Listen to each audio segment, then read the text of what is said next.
Good evening, everyone. Welcome to GAN Politics. We have some breaking news. The president is asking America to vote twice. One for, vote twice. Use the, it's the article. This is the article from NBC News. Saying that the president encourages North Carolina residents to vote twice to test the mail system. The president said it will be a way to check whether anti-fraud effort are as good as they say. Now, this is really impressive to me. I don't know if this is the way to go. I was thinking this is against the law, but it looks like the president feels like he can do everything he wants. Asking Americans to vote twice. I think that's pretty serious stuff that we have to deal with. I believe the president believed that in this election is some kind of zero-sum game. Zero-sum game. He has to win, otherwise nobody should ever win. So this is going to be a pretty interesting election because the attitude is pretty impressive. The Republican Party, I think at this level, have to at least show some kind of concern, because this is beyond politics now. I believe this is beyond politics. It has to be beyond party lines. Having the president of the United States calling on citizens to vote twice, just to test the system, if the system is working or not. That's serious, and I believe some people will jump in this conversation and try to help me understand what's going on here. Of course, that at 8 o'clock we have a political consultant, Fata. Coming from the great state of Minnesota, also a resident from Maryland, will join us to discuss some of these issues,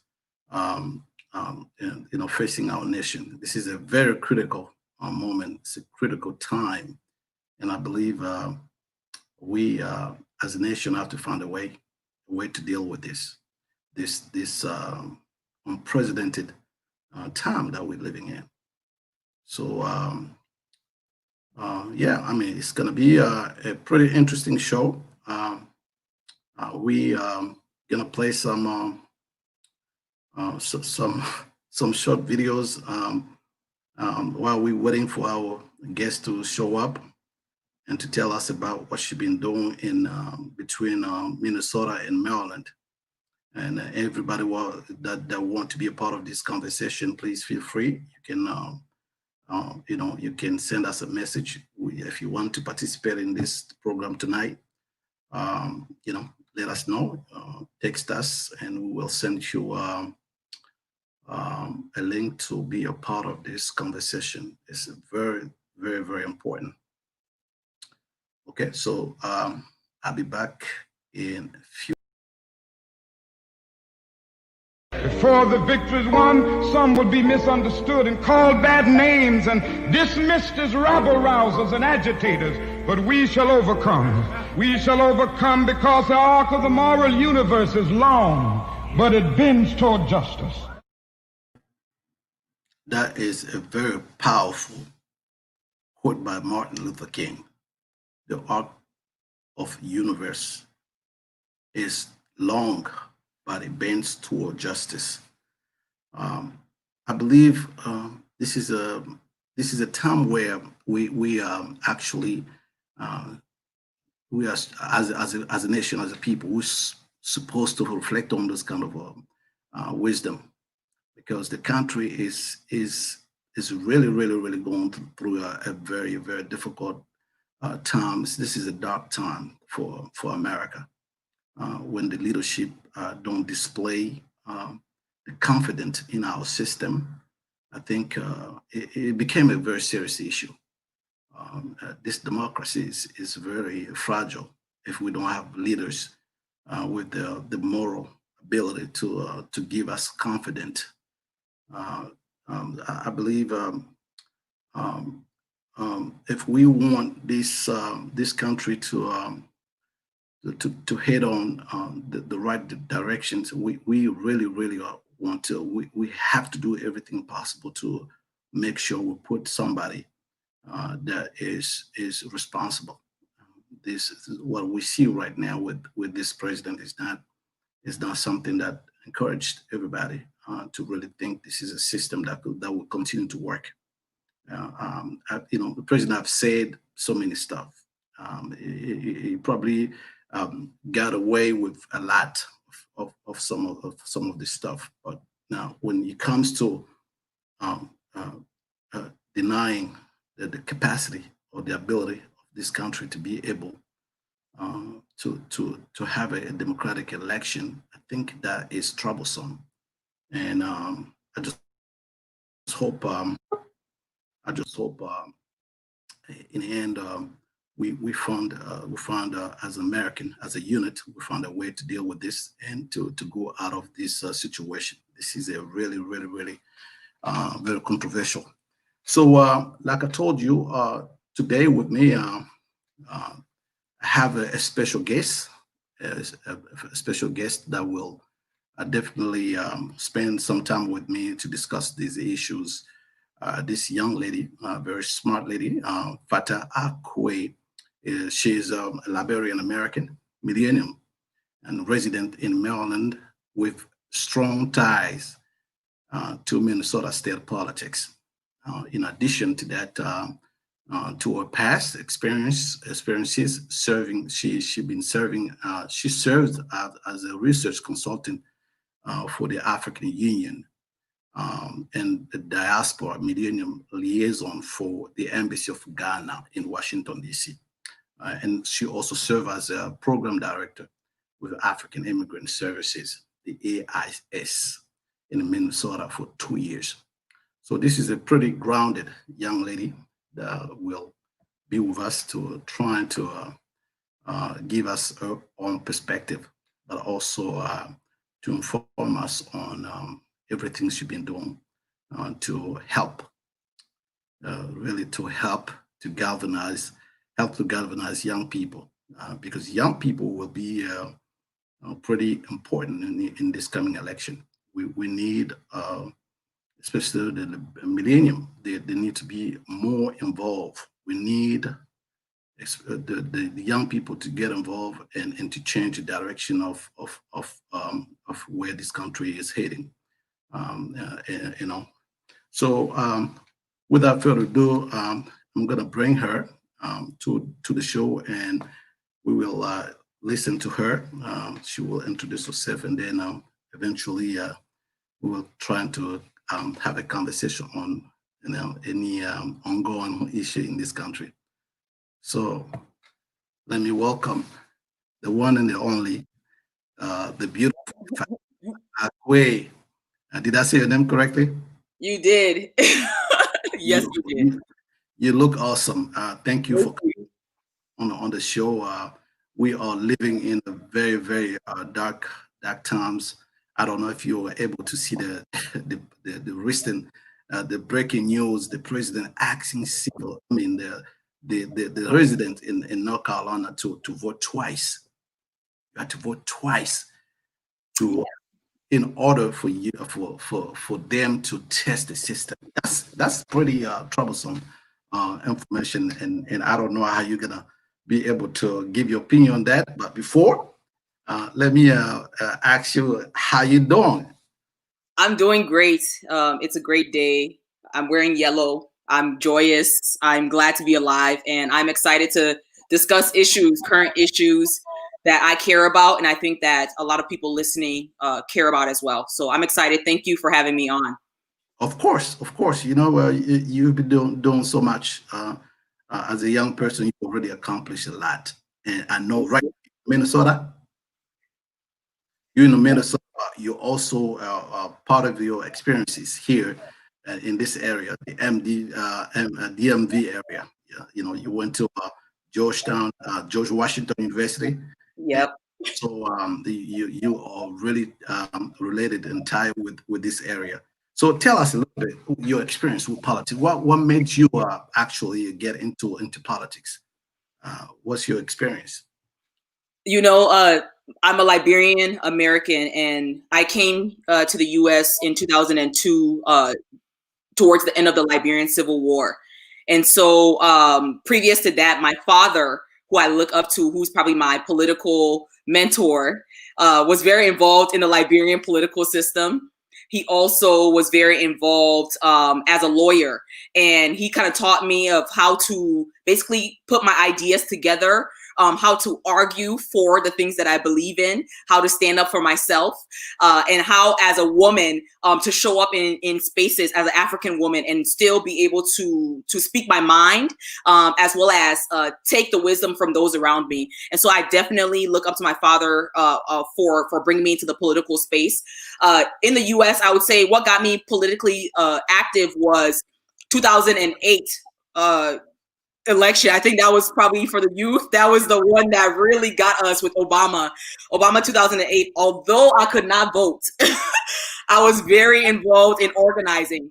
And so I got, people at my high school who were able to vote. I helped register people to vote. I was active in my community, calling voters. Since I can't vote, can you vote for him for me? And that really launched me into the political sphere. And then I transitioned to my time at the University of Minnesota. And at the University of Minnesota, that's where I would say, found my political niche. I studied political science and sociology of law. So I was 100% down for the cause and fighting for democracy and rights. What it means to have the right to really drives me. So that basically was my start. I started working for Senator Al Franken in 2014 as one of his African American recruitment interns, and I was mobilizing voters, especially the African and African American population, to be interested in midterm elections. Yes, 2020 is a presidential election, but midterms are just as crucial for the local politics. And so Senator Al Franken really got me, and his team really got me activated. Shout out to my mentor, Ron Harris, for driving that. He is now high in the DNC. And so thank you for that platform. And then I started organizing on campus. And so I was very active in Black Lives Matter protests at the University of Minnesota. Definitely on CNN. My parents were very afraid during that time, but I was very vocal, especially the death of Trayvon Martin and Mike Brown really pushed me as a young person to see myself reflected in politics and what that looks like moving forward. And then, I just maintained that. From there, in 2016, I was very active in the Hillary for America campaign. I was one of her regional organizers in the state of Minnesota. And then I transitioned into more African politics. That's kind of where I found my drive. My mentor is watching right now, but Abdullah Kiatamba really mentored me and still mentors me to this day, African Immigrant Services. And he really, basically as a young person, saw my potential and allowed me that space. I think it's very difficult in the current times for allowing young people to have the freedom to move as we feel like in the political space. And he allowed me that to learn, to fail, to bounce back. And he really allowed me that. And I'm really grateful for that opportunity. And then I transitioned into my work with the Embassy of Ghana and my work with the African Union, because I have a passion for Liberia. I have a passion for Africa. I plan on going back home, hopefully being able to serve my country one day. And that is really what is really driving me. And my community, I would say 100% is the reason I'm still in politics. I swore up and down in 2016 that I would never come back to politics, but here I am in 2020 organizing for Biden. So I can't say anything else, but I see that my community voice needs to be at the table. And I'm willing to put myself as a young person who has the energy and the space to do so, I'm willing to put myself on the line for my community. And I think that is really what drives me in my politics, why I'm in politics. Yeah, that's quite an impressive resume that you have. I just hope younger people, even older than you, that are watching this program, be inspired by your work and dedication and passion. And one thing with politics is once you get into it, it's just like you become a junkie, right? You think you can back up from it, but it always catch up with you. And it's a good thing though. If you are in a country, you want to make sure you participate in the political process, and having that discussion.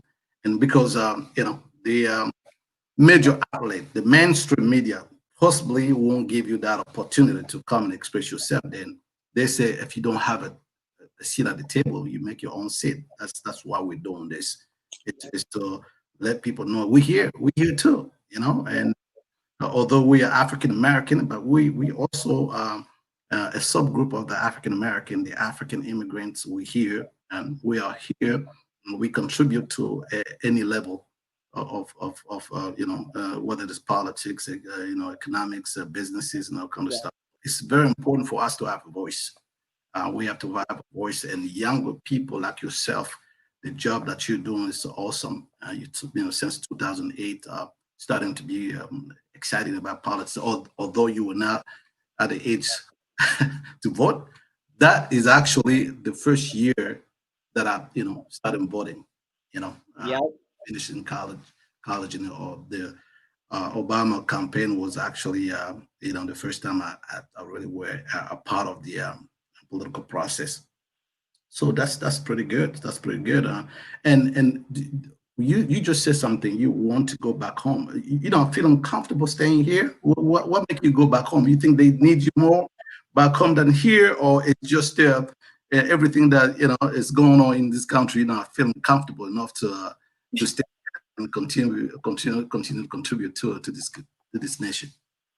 No, I mean, I am a Liberian, and I'm a Liberian-American. And I am proud of my heritage. I'm proud of where I come from. And I feel like as young people right now, the millennials are in that purpose zone, the purpose generation. And where I find my purpose in is serving my country and serving my community. When I'm organizing, even when I'm organizing here in the diaspora, everything is African specific or African focused, because one, I want to use the skills and resources that I've gained here in the US to be able to build the capacity of my community to be able to create the changes that we seek. And so it's very important for me to use that. I even started my own nonprofit, the Take Back Africa Foundation. What it's focused on is changing the narrative of what it means to be African in the diaspora, understanding that as Africans, we have power, and understanding what it means to use that power politically or even in the community to create that change, systemic change. All the time we talk about systems, and every time you want to change a system, the community has to be the catalyst at certain points. And so for me, I'm a proud Liberian, and I want to go back home. I go back home, and I love going back home. And that's where I feel the most me.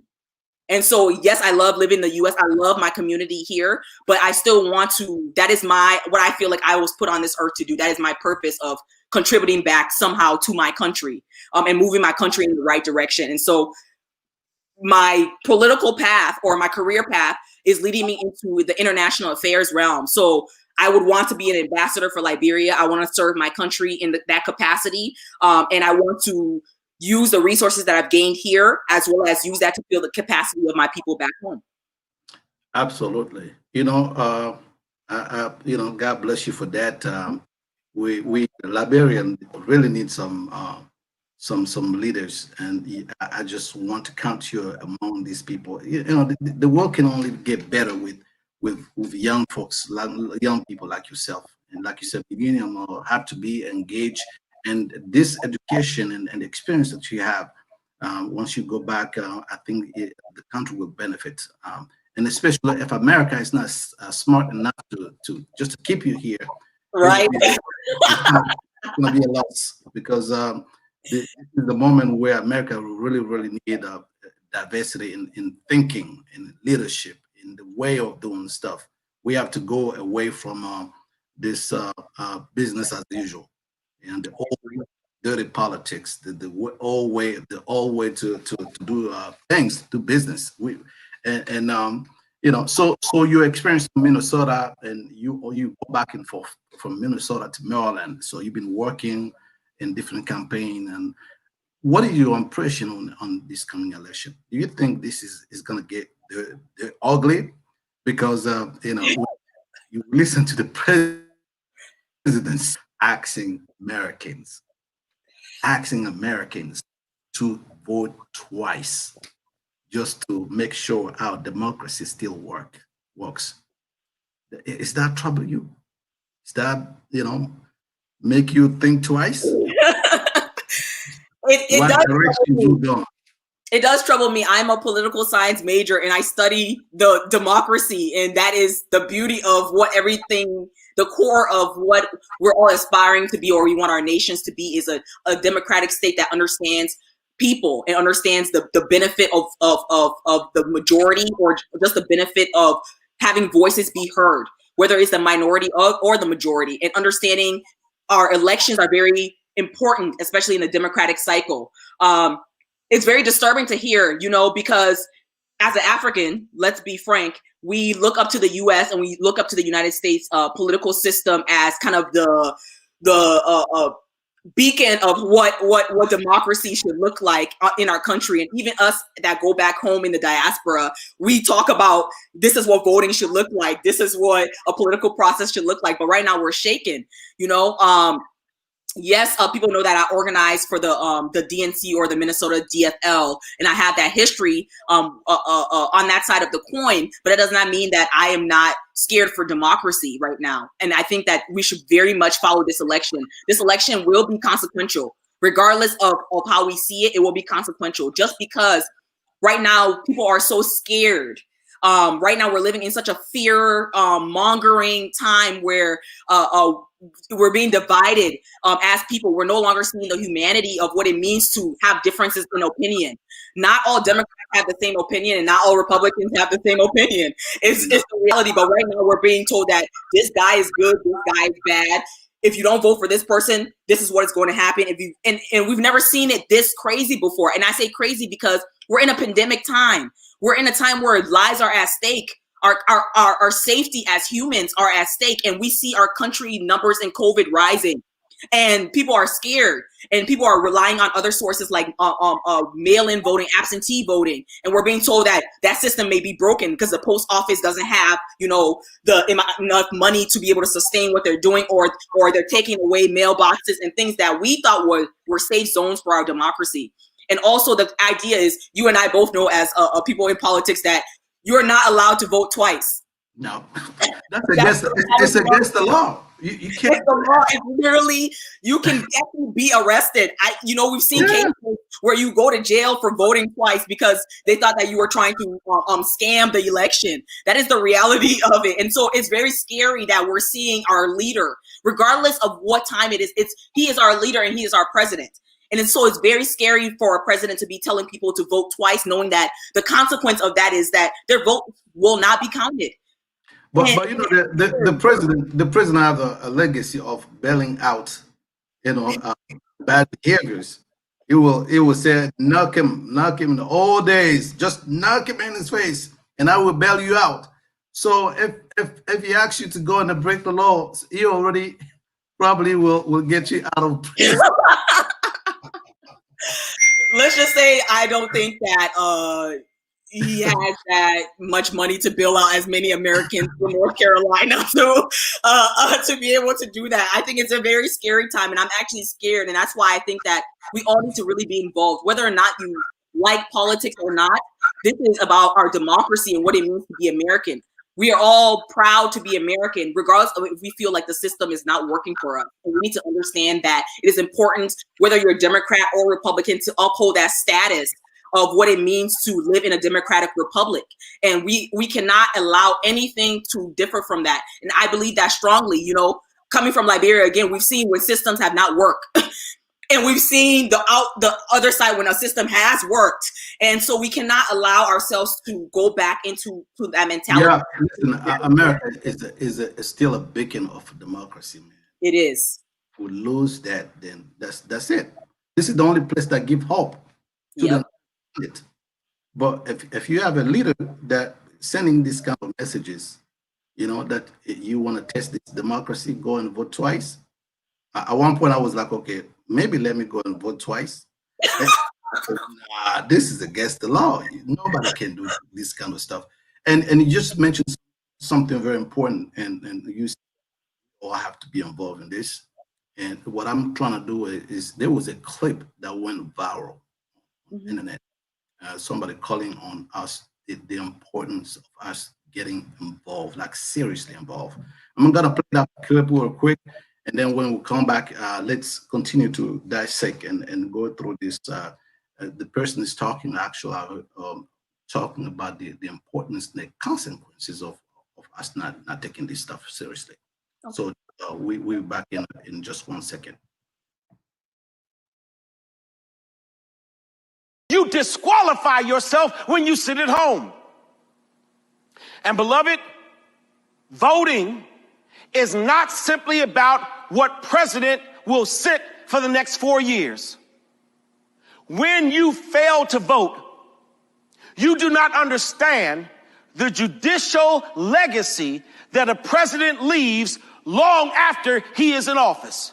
This vote in November is not about the next 4 years. It's about the next 40 years. Let me take you back to Constitution and governance. The President of the United States has the authority to place men and women as judges all across the district courts, the appellate court, and the Supreme Court. This current president, in his 4 years, has appointed more judges than every other president except Jimmy Carter. In 4 years, President Donald Trump has appointed 198 judges to the bench, 2 to the Supreme Court, some 50 plus to appellate court, and the rest to district court. And many of those appointees will sit as justices of judgment for the rest of their lives. 198 judges have been appointed by this president. Do you know how many of those 198 appointees are black?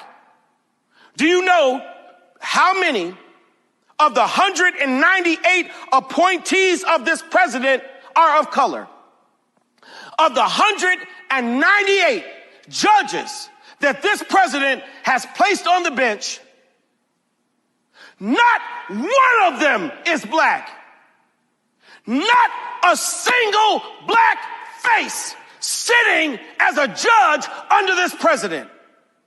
198 judges, and not one of them is black. Man, stop filming.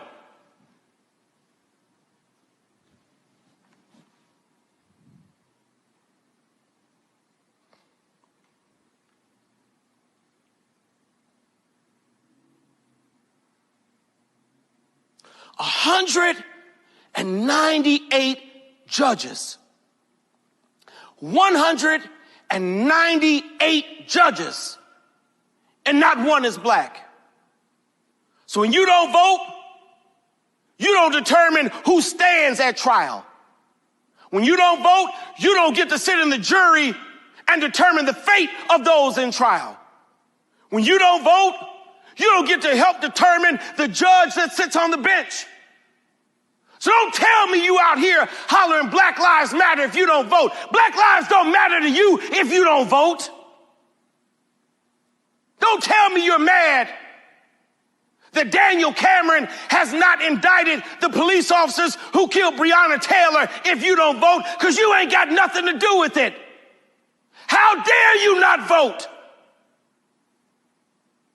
When we don't vote, we dismiss ourselves from being part of leveling the playing field of justice in the United States of America.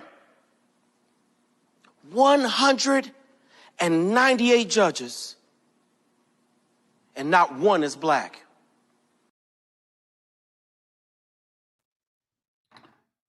Exactly. That's the true reality. We don't vote. We dismiss ourselves,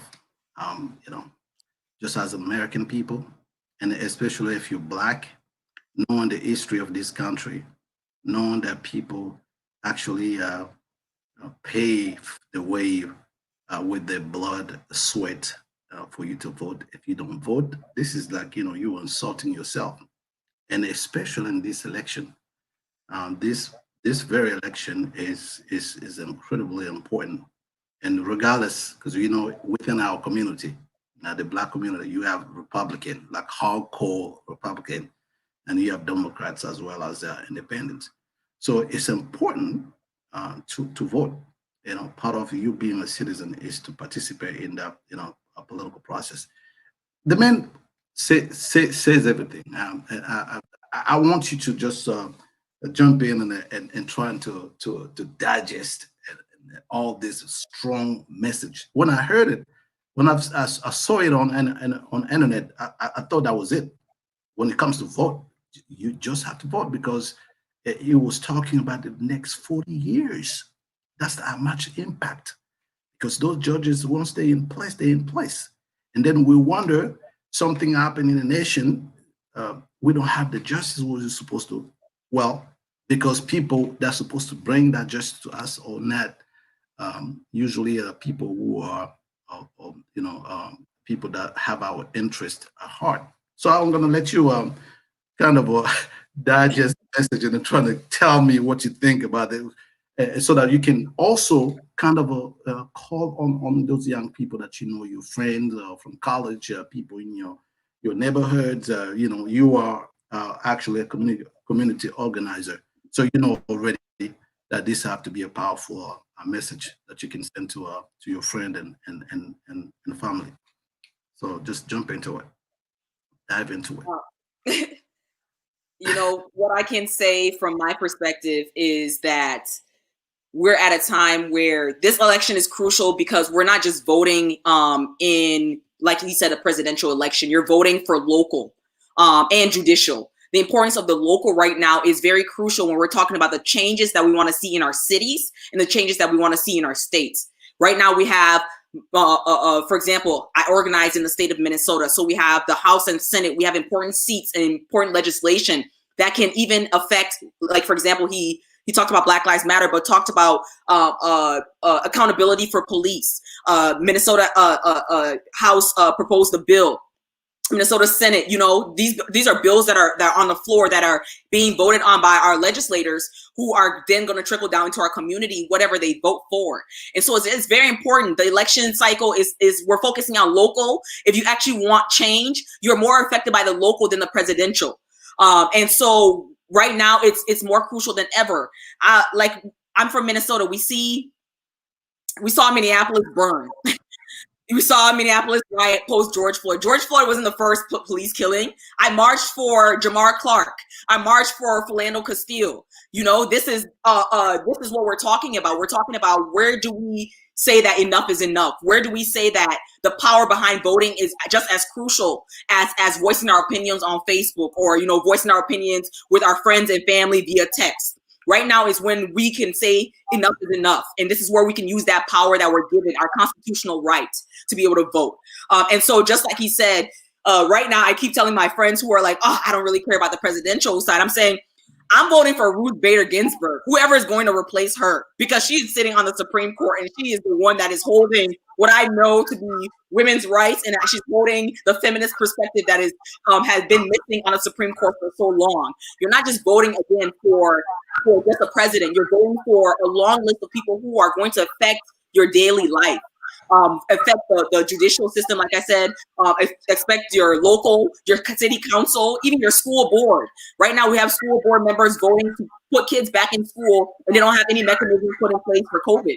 And so you're voting for your life right now. You're voting for what direction do you want our country to go in? What direction do you see our country going in? And we're not telling you right now, it's not even saying who to vote for. We're telling you to vote, exercise that right.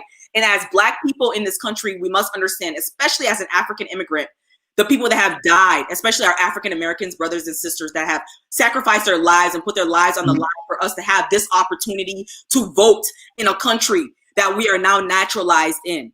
And so it's very important that we exercise that right and pay homage by voting. And it's crucial too for my African American brothers and sisters to understand the history of voting. I was watching the March on Washington. Not the recent one. I watched the recent one. I have a couple of friends attended, but the one before, the one in 1963. And when I was watching it, ABC had a special. That's what really drew me, is the importance of saying that why voting is so crucial, and watching people being hosed down by police, watching Black people being beaten just for the right to cast their vote. And that should tell you how crucial and important your vote is. The fact that people want to stop you from voting should tell you that your vote matters now, or even before, more than ever. And so that is my plea to my community. That is my plea to anyone. As you're watching the election, check out your local candidates that are running. Check out your Senate, your legislature. Check out your governor. If there's anybody up for election, check out that long list, because that is going to affect you, like he said, for generations down the line. We're not just talking about every 4 years. Things that presidents put in place not be undone. Some things cannot be undone for a long time, and we're going to face the consequences of whatever that looks like. Absolutely, but there's a lot you've been doing, and if at this point, how involved are you with the Biden campaign, or maybe you're trying to get more involvement with them? Are you pretty engaged with them? Do you already have some connection helping the Biden-Harris campaign? Yeah, I'm connected. I currently serve on the National African Diaspora for Biden, which is an ethnic committee of the Biden campaign. One of the things I want to touch on that, because I'm not vetted to speak on behalf of the campaign right now, but what I can say is that African diasporans should understand our voting power. The fact that a national campaign now has a special designated committee to activate our voices and bring our voices to the table in the decision-making process is something that I did not see in 2016 when I worked in the 2016 election. I did not also see that in 2012. I did not see that in 2014 for local elections. And so it should tell you the power behind our voices and the power, our economic power. It should tell you our voting power, and should tell you our influence and our capacity to make change and create that change. And so I am very proud of the work that I'm doing. I'm doing a lot of organizing work in Minnesota. We'll be hosting a couple of events on behalf of the candidates, Vice President Joe Biden and Senator Harris, to basically push that vote and tell us that this is a crucial time, and it's a crucial time for us to do something, because we cannot no longer live in fear. We should be proud to be American, regardless of the color of our skin, and should be only judged by the content of our character. And I still believe that till this day. Absolutely. Listen, I can agree more with you. I don't know when you come to Maryland, but once you hear, we are already we have a group here called the African Voting Bloc. People being organizing, and mobilizing, and galvanizing. You should be. I know you're already a part of it, but you should come and give us some wisdom to know your experience, how you guys are doing in Minnesota, because everybody have to be involved. This is one of the election where if you don't do something, then you're gonna be regretting the next 40 years. So you have to do something. Know your local politicians, local elected officials, and know what they have done in your community. Yep. If you didn't do anything, it doesn't matter where you're Democrats, not vote them out. You have to vote them out. You're not in place just to get paid or you're there to serve us. And if you don't, you have to sanction. You have to go over there and vote to the best of your ability. make sure that we have better people that have community interest at heart. I don't know how you're not allowed to talk on behalf of the campaign, but I do know that you have the power and the right to help people get through this. Below this program here, there's a message. I hope people take some time to read it, especially if you live in this area. You live in the Maryland area. You have to understand that you can register online. You can register online on the website. On the voter registration website is online. Print documents, fill them up, and then send back to the you can mail that. But something you should not do is listen to the president. Don't vote. It's illegal. It's against the law. Don't take him seriously. That is just I don't know if he was playing, but it's dangerous. That kind of messages can be very, very damaging, because we've seen people taking the word of the words of the leaders seriously, and they go and do some crazy stuff. And I believe me, some crazy people will go and try and vote twice. Because, if the president says so, then we should do that. Remember, with this pandemic, COVID-19, at one point the president was not wearing any masks. So some young people say, if the president is not wearing any masks, so I can do the same. I can just because if he's a president, he should know better. So please, my people, don't try just to vote one time. Don't get in trouble. We're not here to get in trouble. You have to do the right thing. And also as far as I know you've been a part of the Black Lives Matter. It's one of the hot issue in this country. It's been ongoing for years, for centuries. Our experience in this country. Do you think in our lifetime, like Joe Biden said, we can erase the stain of this racism, the police brutality? Do you think it's possible? Do you have hope that at one point America will be tired of this social unrest, the injustice, the brutality against the Black community? Do you think it's possible? And who do you think between Biden and President Trump is more likely to bring this kind of change? Oh, goodness.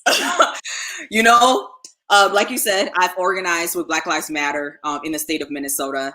And I believe that Black Lives Matter is not a political statement, it's about humanity. And I think that that's where we have to debunk that statement right away. And I am proud to debunk it on this amazing show and say that Black Lives Matter is about our humanity. We are just saying that treat us like we matter. That is all we're asking for. Treat us like everybody else. We should not be treated less than human. We should not be treated less than even some of the animals. If you want to be transparent and we want to be talking about the actual reality of living in America as a Black person. And what we also want to talk about is acknowledging wrong. America has a history of trying to sweep things under the rug, especially when it comes to Black lives and what has happened and the sacrifices and the hostility that it has been poured onto the Black community just for existing. That is the hardest part that Black people are finding. And we should acknowledge that is that we are being beaten and killed just for existing, sometimes not even for doing anything. We can be like Breonna Taylor, sleeping in our bed, minding our business, serving as an EMT, which means that we're serving our community, and we can still be shot and killed, and nobody and the prosecutor does not want to do anything about it. So it's a matter of fact. What I think that currently with this generation or the current presidential election, I'm not going to say that the problems are going to be solved in 4 years or even in 8 years if, let's say, Biden gets reelected. I want to acknowledge the reality of our circumstances. What I can say that is that he is more likely to move the needle in the right direction versus our current president. And that I can stand behind. And that's why I think that he would serve our community better than the current president is serving our community. What I would say is that probably Gen Z or in the generation after that will be the ones that probably are tired of the stuff that's going on. If you saw the protesters and those that were locking arms and staying day and night with the protests in Minneapolis or even in Kenosha, Wisconsin and stuff like that, Gen Zers were the ones that were leading that. Young people who see that the importance of understanding our humanity and the common good, and because they're in the generation that has fast information and the access to information, they understand and they're researching history and going more deep into the history of what it means to be Black in America. And I think that's very important to highlight that. So what I would say is that I can see it being moved in the right direction under the Biden administration in terms of continuing that conversation and continuing to push for systemic change and as well as reform. What we need to do is turn the system upside down. We can acknowledge that this is America. You can study any history book and know that our founding fathers had slaves. Okay, you can study the history books and know that yes, when they fought for women's rights, Black people still didn't have the right to vote until the 1960s, and that is in my parents' generation, which tells you that I'm only one generation removed. That is something that is the reality. One generation removed. So I don't even say that it's going to happen, right away within my generation. But what I can say is that my generation and Gen Zers are pushing that boundary, and they're fighting harder. And I love it because they're not sitting and listening to their parents sell them rhetoric of what should be. They're doing their own research. And they're pushing back and fighting, and they're linking arms. And now it's no longer, it used to be a Black and white issue. It's no longer that. You have white allies, Hispanic allies, Asian allies that are on the front line fighting for Black lives, because when Black lives matter, then we know that all lives will matter. And that's what we're continuing to push for. And so it's very important to acknowledge that, yes, we're moving in the right direction under Biden and Harris administration. But there's a lot of work that needs to be done, even down to the local. We have to talk about redlining of Black communities, for example, in the state of Minnesota. The Rondo neighborhood in Minnesota is a historic Black neighborhood where they drove Highway 94 right through that neighborhood and dismantled the Black neighborhood that is in there. You're talking about real estate investment, right? Where Black folks, our homes cost less than white folks. Or if we move into a white neighborhood, all of a sudden the prices drop because there's a Black family in the neighborhood. These are realities that Black people are facing. Even the access to grants, the access to economic stability, the access to even jobs. Sometimes as a Black counterpart, I may have you listen my credentials. I may be qualified enough, but my white counterpart who is less qualified than me is making more than me. And I faced that in the workplace before, where somebody who didn't even have a college degree was making more than me as a Black woman. And I knew that. I knew my worth. And I knew that I had to leave that space. But that is just the reality of the systems that have been built, that we kind of have to dismantle, not even just break down. I'm saying that we're bulldozing through it. We are no longer accepting equality. I'm for equity. I'm not for equality.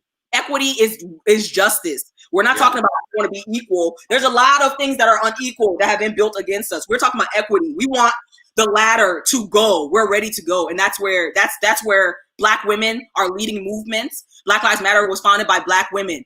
We're leading movements because we are tired of being marginalized, and we are tired of our sons and daughters being marginalized, and we're taking that fight to the streets.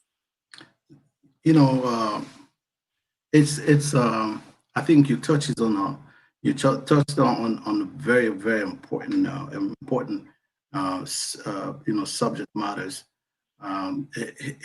And just hope that those people in our elective officials really take Black people seriously. Yep. Because in the end, of course, you're gonna have a Democrat president with a vice president that happen to be also Democrat and Black. But if you see the political process and how laws pass in this country, it's not just the executive. It's not the presidential office that decide everything. It has to go to Congress. It has to be, and there's some blockers there. People like Senator, what is his name, Ron Paul. Don't get me started. That one, I mean, it's like the most humane legislation. You will see people, just standing up against passing this kind of legislation. I remember people used to even block, to pass something like a Martin Luther King holiday. And my question is, who's going to get hurt if Martin Luther King, the man that bring morality to this country, if he has a holiday, is that going to hurt what community? So it's not just the president and the vice president. I think that's why it's very important for us to choose people capable of fighting when they go to Capitol Hill, and to make sure that whatever is in the interest of people has to be they have to really put on a real and good fight so that we can get what we deserve. And issues like redlining, like you suggested, like you said, still existed. What is it, president or Republican for president? We still face that. And if you're Black, and then on top of that, not only Black, also immigrants, sometimes we'll be having degrees and get paid. If you have a PhD, you get paid like a master degree. If you have a master degree, they pay you like you have a bachelor degree. And you have those conversations with some brothers. Somebody have maybe 2 or 3 PhDs. I mean, for what? Why do you have 3 PhDs? No, one of my professors back. I know a couple myself. Liberia, as a matter of fact, 4 PhDs. 4 PhDs. Now how many people that you know in America have 4 PhDs? And the reason why we're doing this, because sometimes you think it's not enough. So you keep, pushing forward. But you were right. We're not asking for handouts. We ask for, equity, because the Constitution already says all men were created equal. I know you know what that means, but we want equity, not equality, because we already have that equality from the Constitution, although people don't apply that. So specific issues like police brutality should be something that you see the unification of all politics across the aisle. Unfortunately, it's just that, it looks like young people, and you got to give credit to our white allies that, at the forefront of this fight. Young people across the, white, Latino, Black together to make sure that, Black people are treated equally when it comes to justice in this country. There's a lot to be done, and I don't know if Biden really will be the person. The Biden administration will be the administration that really will put those issues on the table, and to make sure he bring the country together like he's been promising, and to solve these problems. They can be solved easily like this if people want to, because what we see right now is that people don't really want to, don't really want to see the change happening. And when you ask why is that, sometimes the answer is the answer doesn't come easy. So we're gonna take a quick break. I know we already close to 53 minutes. There's so much I want to hear from you. I'm gonna bring you back and continue to speak, because the power and the energy this is what we want in our community. Some young folks like yourself with this kind of energy to galvanize other young people like yourself and to help America move in the right direction. So we'll be back in a second. Financial stress is hard on everyone.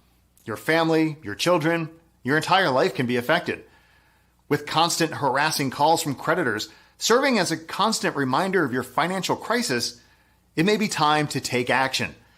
Let our bankruptcy attorneys guide you every step of the way in getting your life back on track and getting rid of those harassing creditors. Contact one of our friendly staff now to set up a free, no obligation consultation to help find out if bankruptcy is the right choice for you and your family. We've helped dozens of clients complete the bankruptcy process, and our experienced team can answer any questions you may have along the way. So don't wait. Contact us now. You'll be glad you did. Well, welcome back to the GAN Politics.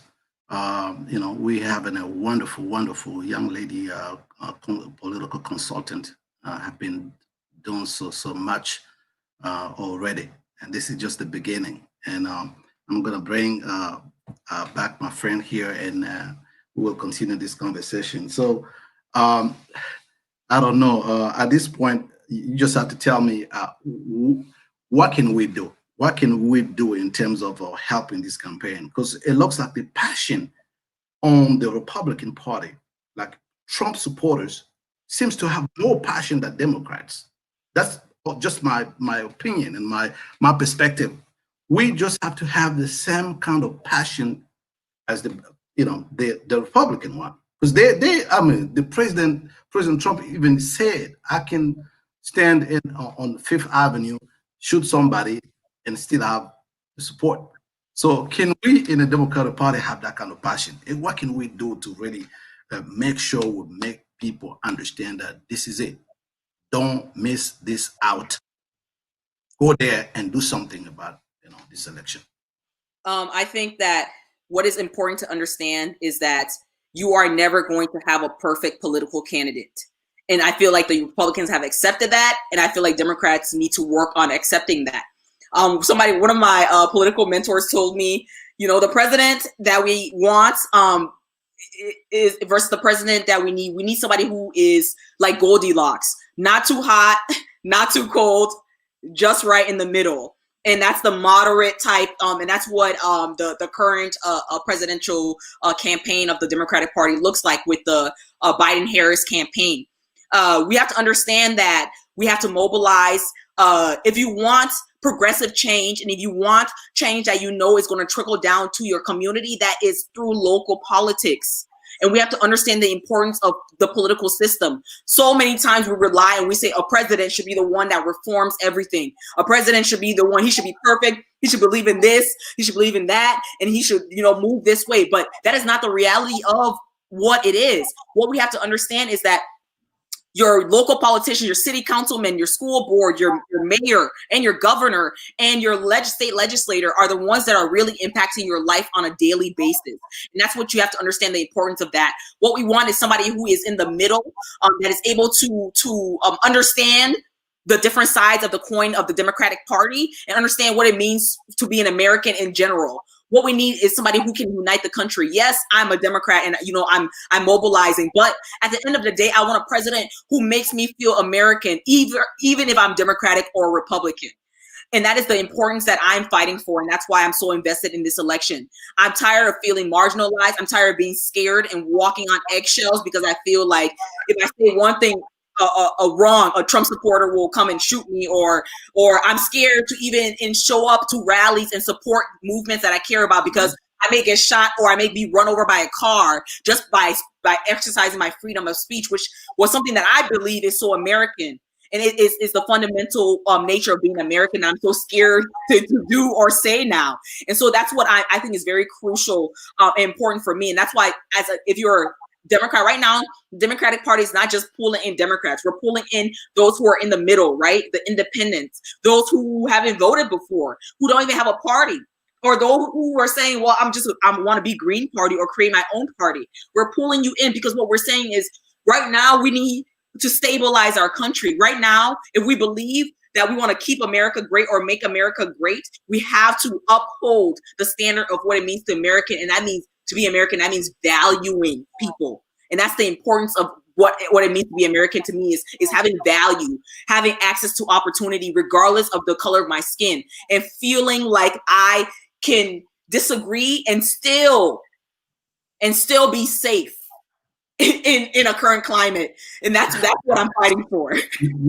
Safety, one of the major one too. You don't want to be out there. They say this is democracy. We love the idea of being free to express yourself That's when you don't want something, participate in this democracy. But if you not know that somebody can come from a different state with a rifle, like a military gun, shoot you and just walk away. Yep. He was trying to bring law and order. That is a very, very scary picture. That means that anything can happen. It's right now. I don't know. This democracy is getting fragile. People really have to understand what makes America a beacon. Why is that we, instead of going back home, with all of that we have learned and skills and ability to help out, why are we not going back home? Because they believe that this is the place where you can be the best you can be. Yep. You can say something without being fierce to get a second knock at your door. You can, but these values of running out. It's like I want to go, but what if a 17 years old young a kid can come and just end my life? And that's what made me so scared. I had a lot of friends go to the March on Washington. We're in D.C. and that's where we should be.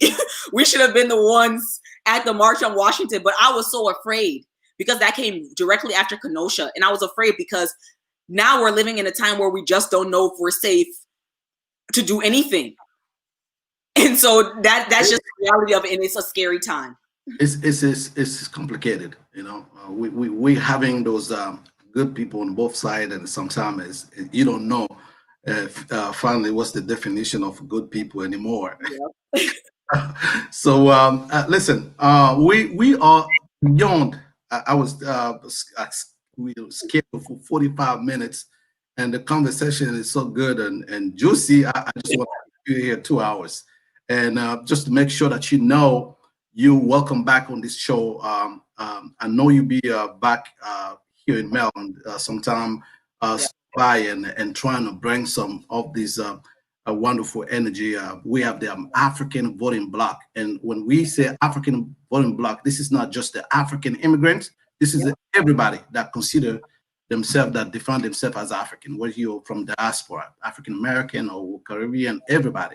It's the reason why this organization was created because the history of taking our vote and effort for granted. So we have to create that bloc so that elected officials understand that, listen, we keep our eyes on you. And just because you're Democrats doesn't mean that if you're not doing something to help our community, you're probably gonna have some backlash. So again, I want to thank you. You probably have a message or something to say as a conclusion. You have the floor. Well, first, I want to thank you for having me on. It was an amazing conversation, and I can't wait to continue it, maybe even further in the election cycle or even during post-election. I would love to come back.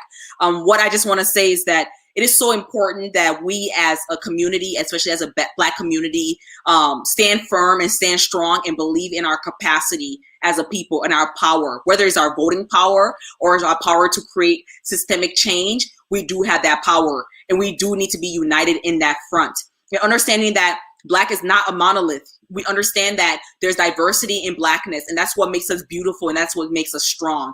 And so what I want to push for is uniting, especially during this time where we're scared, especially as a Black community. There's left and right. We feel like we're being hit with negative of news and just negativity and so much hate towards us, but we're strong people.